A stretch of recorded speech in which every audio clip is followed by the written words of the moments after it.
Roll for Crit here at the Gen Con 2017, or Gen Con 50. We're here with Christopher Badell with Greater Than Games, and he's got some really cool stuff to show us. Yeah, absolutely. So I've got content from the upcoming Sentinel Comics role-playing game, which is very exciting. We've been, in 2011, we made the Sentinels, the Multiverse cooperative card game, and that's been going on for years. And this year we're putting out the product that ends that game. And that is the end of the Multiverse. There's no more Sentinels, the Multiverse after that. However, we're using that same setting, those same characters, and advancing the story and advancing the world in a way that allows us to make a role-playing game. And we've been working on this for 3 years now.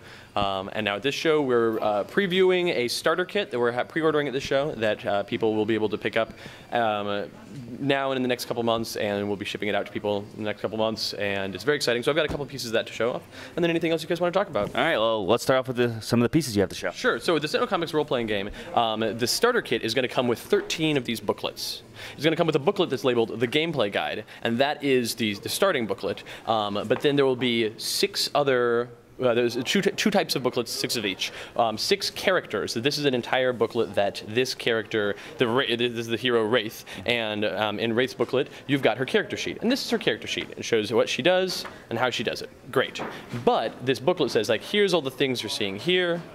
Here's how all these things work, as well as a couple pages about, look, this is just how anybody does anything in the game. This is how anybody, these are some special case informations, and here's a full bio of who the character is in the back of the book. So this booklet allows you to not just have a character sheet, but also like all the little extra minutia that you'd want to know about. Wait a minute, I need somebody to hold my hand through this RPG. I've never done anything like this before. Great, this booklet definitely helps you out. So we have 6 different characters this is coming with that you can play through the 6 adventures. There will be 6 issues that is coming with that each tell a story of what's going on in the world of Sentinel Comics, and it's very easy to GM because it's all written to be for a GM who's like never done anything like this before. If you're an experienced GM, great, you can just tear through it and it'll be great. But if you're brand new to it, don't worry, the game's not going to overwhelm you. And then the cool thing is that each of those 6 issues lead into each other. So it's one complete story, and then there's issue 1, there's issue 2, and then the next 3 issues aren't specifically numbered because you can play them in any order. So you'll get to the end of issue 2, the story will be at a certain point, and then the players have to decide, do they want to deal with this thing, or the other thing? And you'll play through all 3 of those stories in whatever order you want, and there'll be changes that happen in them based on the order, and then you'll all come back to the big final issue that wraps up the whole story. And you play over those 6 issues for the course of the game. So you can get different perks or possibly bad events that happen depending if you chose to fight this event over that event. Absolutely, certainly. The timing will be an issue. And then beyond that, the reason that we did 6 issues that comes with that is not just because that tells a nice complete story, but it also echoes the mechanics of the game itself. That in the Sentinel Comics role-playing game, each character has back issues, and the back issues are the issues you've played, because the strength and the experience of a hero in a comic book setting is like what they've done and how long they've been around and what stories they've played through. And so the way that character advancement, that leveling essentially works in the Sentinel Comics role-playing game is that whenever you play an issue, whenever you play a session of the game, you record it as a back issue.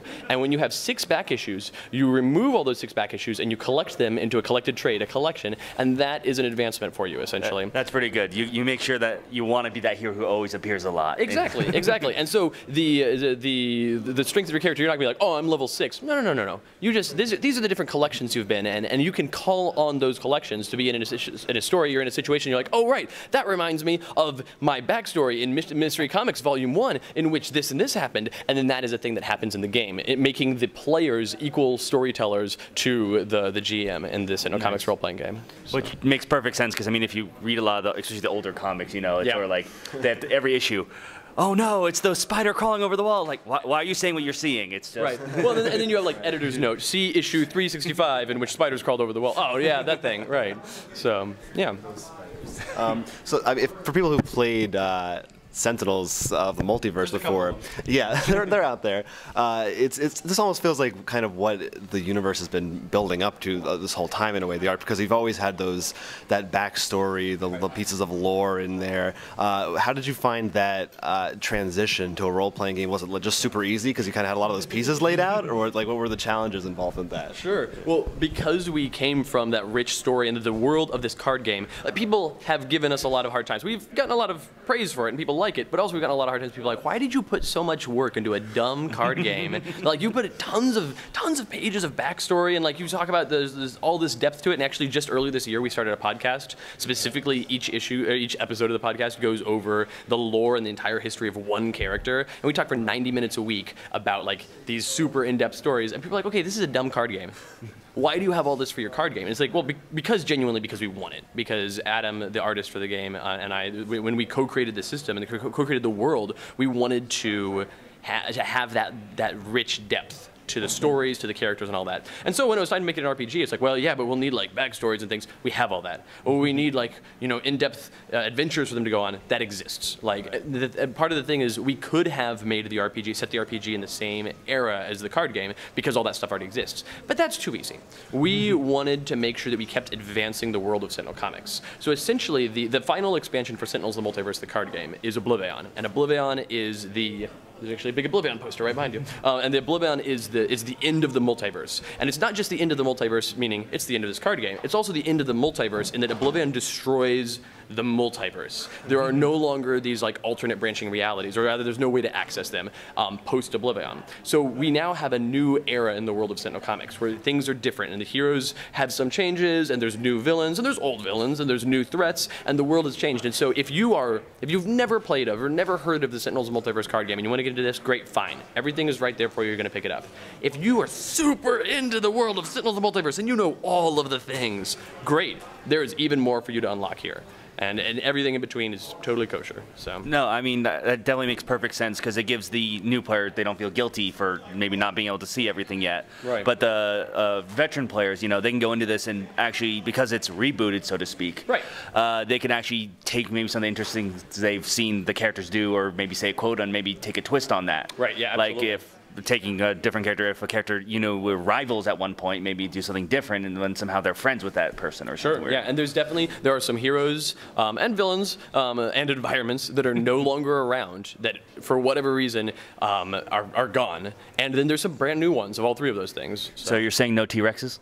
Oh, there's definitely still T-Rexes, okay, good. but the island, so you referenced this, the T-Rexes, which all live on the island of Insula Primalis, and the island of Insula Primalis, over the course of the starter kit stories, those 6 issues, one of the things, spoilers, if you don't. Warnings, story spoilers. Stop listening now, right? The island, in one of the issues, you visit the island, and your actions on that island will change that island.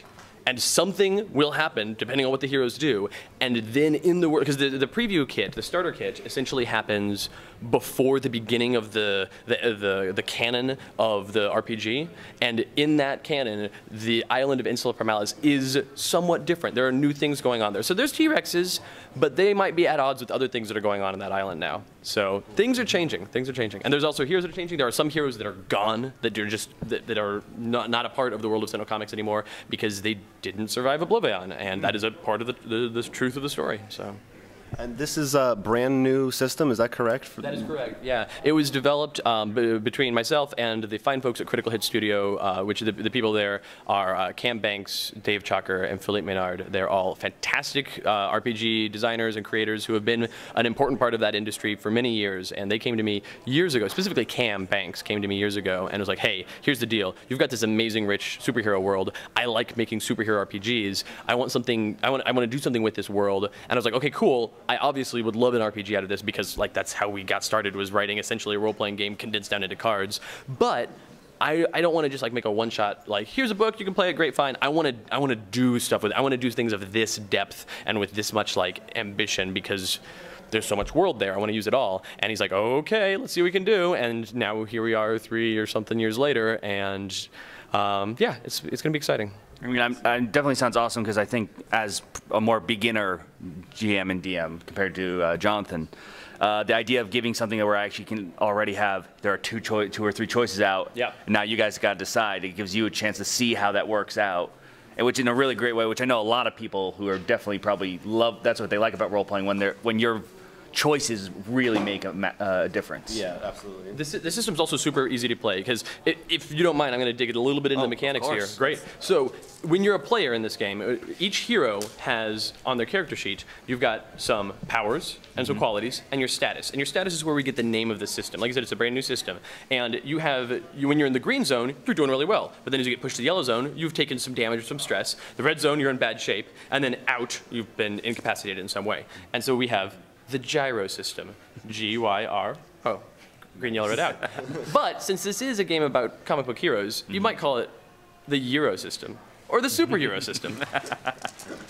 I like dumb jokes. Anyway, so in this system, you've got your powers, your quality, and your status. And your status is how you're doing at the time, and your status will have a die associated with it. As well, all of your powers and your qualities will have a die associated with it. So if you are the character, the Wraith, and you are fighting crime, and there is like an opponent is fleeing, there's a bad guy and they're fleeing away across the rooftops, you're like, oh shoot, I've got to catch up with them. So whenever you do anything, you create a pool of 3 dice using your powers, your quality, and your status. Currently, the Wraith's in the green zone because she's doing fine, so she takes her D10 for her green zone.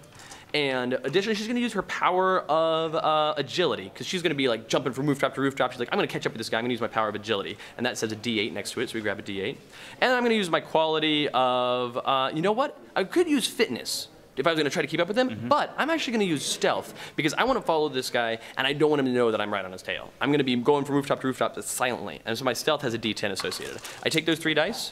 I roll them, and I got a 1, a 7, and an 8. That's great because on a regular overcome check, which is what this was, I take the mid die, the mid-rolling die, which is a 7. Okay. And a 7 here on this chart says that the action succeeds, but with a minor twist. There's a lot of succeeding with a twist in this game. And in fact, like if I had gotten the 1, I would say, well, the action fails, or it succeeds with a major twist. So the GM's like, okay, great. You can choose to fail, like that's up to you, the player's choice there, or you can succeed, but there will be some twist, and that twist could come from the environment, like something happens with the building or something. That twist could come from a villain. There's like, oh no, some extra goons show up. Or that twist can come from the character itself. Each hero has principles that are who they are. The Wraith has the principles of the detective, and that she's good at figuring things out, and she has the principle of stealth, and that she's good at sneaking around. But her twists, she has minor and major twists that come with those principles, because the things that you're focused on, your principles as a hero, also creates kind of your weak points. And so that is a thing that comes up in the gameplay there. And you said that you're a newer GM. GMing the system is largely very easy because you tell your story, you've got the things, the players are making their rolls, you have your charts to look at for how those rolls work. But additionally, all right, let's say you've got some minions. Like, well, you're running across the building. The minor twist is the minor twist that happens, Wraith, is that your lowest rolling number die is going to generate an extra minion. So as you're going, you're chasing this guy, and a mook. You only rolled a 1 there, so only 1 mook. But 1 mook jumps out of the shadows, and we'll use that die size for that mook. This mook is a D8 minion. What that means is that when they attack, he does 6 damage. Okay. You roll their die size, and that's how much damage they do. Then the Wraith's like, okay, hold on, that mook just jumped out of the shadows, attacked me, and did 6 damage. I'm going to attack that mook back. So I'm going to use my power of throwing knives, D10, my quality of ranged combat, D8, and my status die. I'm still in the green zone barely, so I'm going to attack, and I do the mid, so I do 4 damage to the mook. Okay. The mook has to roll to defend. Ooh. Rolls a 6 and defends successfully. Okay. Now, if they'd rolled a 1 or 2 or 3, they'd just be knocked out. Totally incapacitated, gone, that minion's gone. But since they rolled a 6, they successfully defend. But whenever a hero attacks a minion, minions don't get off scot-free. Minions can't survive attacks from full-fledged heroes. So when a minion is attacked and successfully defends, they degrade. Now that mook's no longer a D8 minion, it's a D6 minion. It attacks less hard, it's less good at defending, and it's injured. And so it's really easy to be like, oh great, you've got a group of 4 minions attacking you, those are the 4 minions. I can describe them, whatever, but this is how I'm going to govern how those 4 minions act. It's how they attack, it's how they boost or hinder or overcome, and it's how they defend.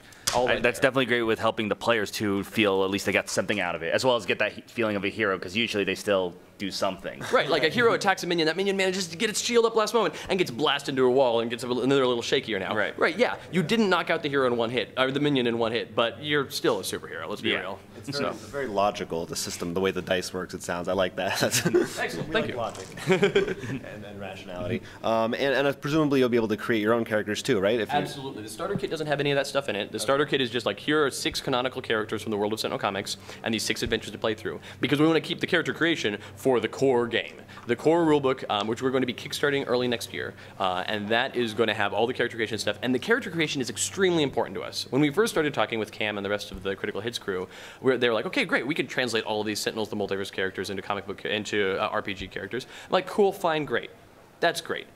It is important to me that people can make their own characters, because when we're making an RPG, it's for you to play your stories, your Sentinel Comics stories. And if you're like, you know what, I don't care about any of these heroes, but we're going to use some of your villains or some of your environments, or I'm going to make everything up new, but I like the system. Great, do any of those things. The game's going to give you tons of tools for making your own villains and environments and heroes and all that. But the character creation is important because everybody's got one of the main things that I hear from people, like, oh, I love Sentinels the Multiverse. I'd love to see a character like this, or a hero that I came up with is like this. It's like, okay, cool, those are your heroes. I'm making my heroes.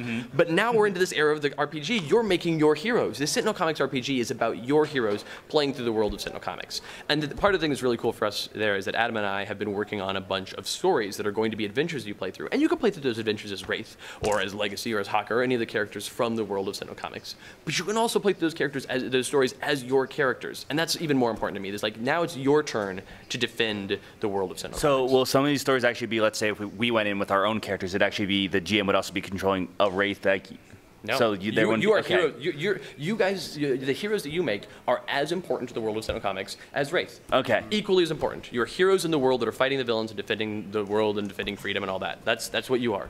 Awesome. Yeah. Now, this is I'm sure you love them all. I do. But if you had to choose out of the 6 that are coming in, that's your favorite to play as, who would it be? No, the GM. The 6 issues, yeah, no, I love GMing. I love playing RPGs. I love GMing. The 6 characters that are coming, my favorite to play as, it might be Bunker. So the 6 that are coming, if you're familiar with the world of Sentinels and the Multiverse, the 6 that are coming are the Freedom 5 plus their former intern Unity. Okay, so those are the 6 characters.